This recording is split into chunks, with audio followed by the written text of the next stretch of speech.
In June 2025, the Wall Street Journal released a damning investigation that the recreational vehicle industry tried to bury. They found that one single manufacturer had racked up 505 recalls in a decade, more than Ford, more than General Motors, more than any car company in the United States. And nearly half of those recalls were not caused by defective parts. They were caused by workers on the assembly line making mistakes because the factory system literally pays them to rush. We are going to expose the engineering disasters, destroying this $35 billion industry, and then we are going to reveal the only 7 brands that are actually built to last a lifetime. If you have walked onto a dealership lot recently, you might believe you are looking at a competitive marketplace with dozens of heritage brands. You see names like Airstream, Jayco, Keystone, and Tiffin, and you assume these are different companies competing to build a better product for your family. That is an illusion. The reality is that 2 massive corporations control roughly 80% of every recreational vehicle sold in the United States. Thor Industries, a publicly traded company headquartered in Elkhart, Indiana, posted $9.58 billion in revenue last year. They own more than 30 brands. Forest River, which was quietly absorbed by Warren Buffett's Berkshire Hathaway back in 2005 for $800 million, operates approximately 60 brands and product lines. Add Winnebago Industries with its 3 brands, and the top 3 companies account for nearly 90% of all units sold.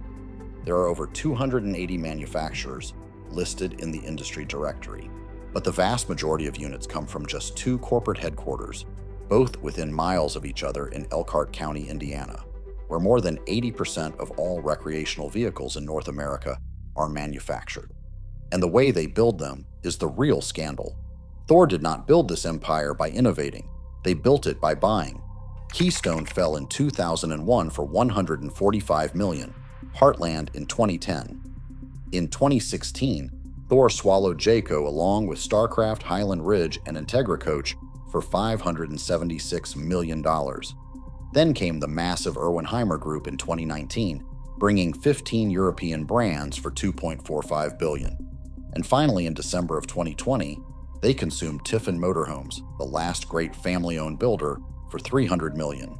Forest River followed the same playbook on the other side of town, rolling up Coachman, Palomino, Shasta, Rockwood, Salem, and dozens more under the Berkshire Hathaway umbrella. The result is an industry where brand names are nothing more than paint jobs on the same assembly line. And that assembly line is where the real damage begins. The problem starts on the factory floor with a compensation system known as piece rate pay. In the automotive industry, workers are generally paid by the hour, which encourages them to take their time and make sure every bolt is tightened correctly. But in the recreational vehicle industry, workers are paid a base wage of roughly $15 to $18 per hour, plus a production bonus tied to how many units they push out the door. When a worker hits the weekly quota, he can leave early. That creates a perverse incentive structure where speed is the only metric that matters to the worker's paycheck. If someone stops the line to fix a crooked cabinet or a loose wire, he is literally taking money out of his own pocket and the pockets of his co-workers. The Wall Street Journal documented the consequences. Workers punctured microwaves with incorrectly sized screws. Furnace flues were misaligned with exhaust vents and went undetected for a full month after the quality inspector quit. In 2023, Forest River recalled 50 towable campers after workers installed the wrong fuses during a parts shortage, creating a fire risk. They later recalled more than 41,000 additional units for wiring routed to the wrong side of a breaker. Travel trailers are going from bare frame to out the door in 4 to 6 hours. These are not accidental oversights. They are the mathematically predictable result of a payment structure that rewards speed above all else. But poor assembly is only half the problem. The materials themselves have been engineered to fail. The most dangerous flaw in the modern industry is the laminated sandwich wall design. To save weight and cost, manufacturers stopped building walls out of welded aluminum and started gluing thin fiberglass skins to a cheap tropical wood product called luan plywood, typically an eighth to a quarter of an inch thick. They glue the fiberglass to the luan, then glue the luan to a block of styrofoam and call it a wall. This works fine on the showroom floor. But the moment water touches it, the clock starts ticking. Because these units are vibrating down the highway at 70 miles per hour, the seals on the roof eventually crack. Water always finds a way in. When it hits that cheap luan, it dissolves the adhesive and the wood rots from the inside out. You will see bubbles forming on the exterior walls, a condition the industry calls delamination.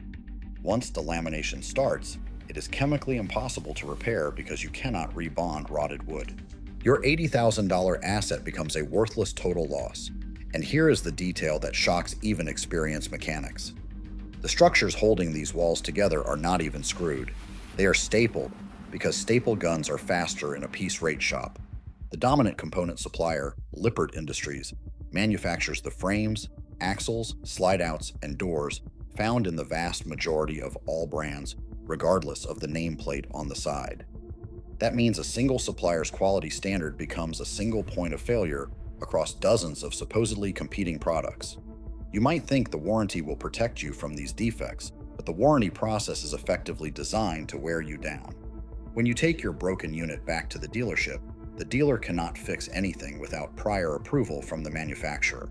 They submit photos, file a claim, and wait for a corporate representative to approve the labor hours. The manufacturer will often deny the claim or approve it, but say the specific part is on back order for months. Industry data shows the average warranty repair takes 50 days. When parts are back ordered, that stretches to 73 days. At any given dealership, 42% of all active work orders are waiting for warranty resolution. You are still making the monthly payments and paying for insurance while your vehicle gathers dust. And the financial damage compounds because a brand new RV loses 20 to 25% of its value the moment you drive it off the lot. A $200,000 Class A motorhome drops to roughly $158,000 before its first anniversary. Thor Industries alone paid $220.2 million in warranty claims in just 9 months of 2022. Winnebago's warranty payouts increased 290% between 2017 and 2024. The manufacturers know their products are failing. They have simply decided that processing warranty claims is cheaper than fixing the production line. Even the legendary Airstream brand is showing cracks. Thor acquired Airstream back in 1980 and turned it profitable, but aggressive production ramp-ups, especially after the pandemic, have taken a toll. One military veteran who purchased a 2025 Airstream Classic reported brake failure on day one, followed by heating failure, an electrical fire within 36 hours, and a replacement unit with no working lights, no water pump, and a propane leak.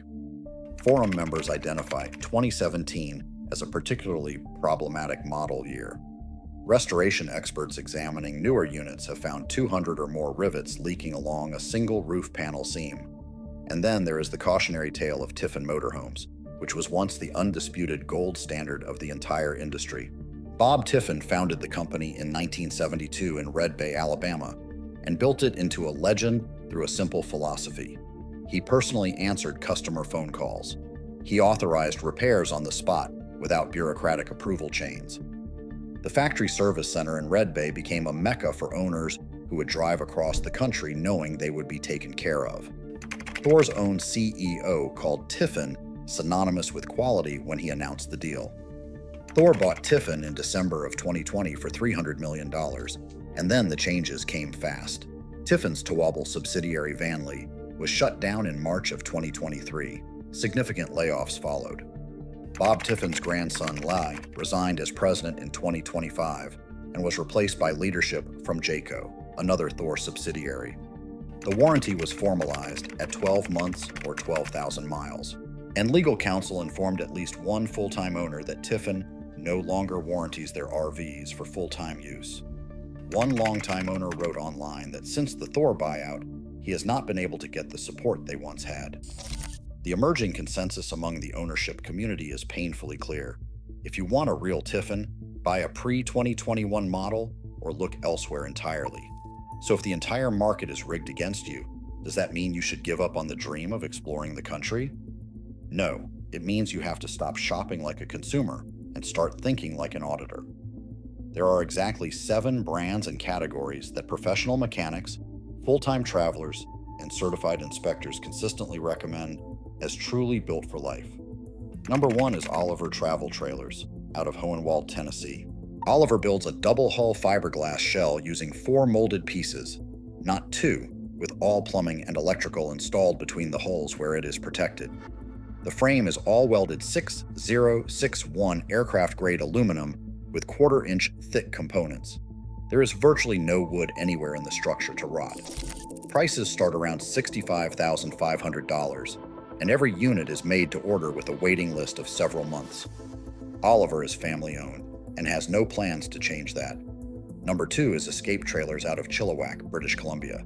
Escape molds 2 fiberglass halves and seals the seam with an additional hand-laid fiberglass layer from the inside. One owner described the construction philosophy as a Tupperware container versus popsicle sticks and aluminum foil. Factory direct with no dealer markup. The compact Escape 17 starts around $27,000, and the flagship Escape 23 runs roughly $70,000. Number 3 is New Camp, based in Sugar Creek, Ohio, where Amish and Mennonite craftsmen hand-build trailers with 0 wood in the structural framework. They use aluminum framing with Asdel composite panels and real wood cabinetry where it matters for aesthetics. The company has publicly stated it will never go public, and it has been privately held since 2004. Number 4 is Bigfoot Industries out of Armstrong, British Columbia, a company that literally came back from the dead. After the founder died in a 1998 plane crash and the company was shuttered in 2008, a former operations manager named Grant Bilodeau purchased the name and molds and resumed production in 2010. They build clamshell fiberglass construction with high-density insulation and thermal pane windows standard, designed for true 4-season use. Number 5 is Lance Campers out of Lancaster, California. Lance returned to private ownership in July of 2025 when Rev Group sold the brand to a company led by industry veteran Bill Rex. Lance is an 18-time winner of the Dealer Satisfaction Quality Circle Award and has over 60 years of truck camper and travel trailer engineering heritage. The return to private ownership is seen as a positive signal for quality. Number 6 is Northwood Manufacturing out of La Grande, Oregon, an independent company founded by Ron Nash. Their Arctic Fox line features fully welded thick-wall aluminum frames, block foam insulation, one-piece fiberglass exteriors, and heated holding tanks for genuine 4-season camping. They also own Outdoors RV, which some inspectors describe as the best-made travel trailers currently on the market. And number 7 is the best-kept secret in the overland community. There is a legal loophole in the United States called the 25-year import rule that allows Americans to import any vehicle from Japan as long as it is at least 25 years old. In Japan, vehicles undergo a rigorous inspection program called Shaken that costs $800 to $1,800 every 2 years. Because the cost escalates as vehicles age, many Japanese owners sell their camper vans with only 30 or 40,000 miles on the odometer because it is cheaper than paying for the next inspection. You can import a Toyota Hiace or a Toyota Camry with a 3-liter diesel engine for $15,000 to $25,000 total, including ocean freight, customs, and duties. These engines are designed for commercial delivery trucks and are capable of running 500,000 miles without a major overhaul. That is a fraction of the cost of a new American Class B van that sheds a quarter of its sticker price the moment it leaves the lot.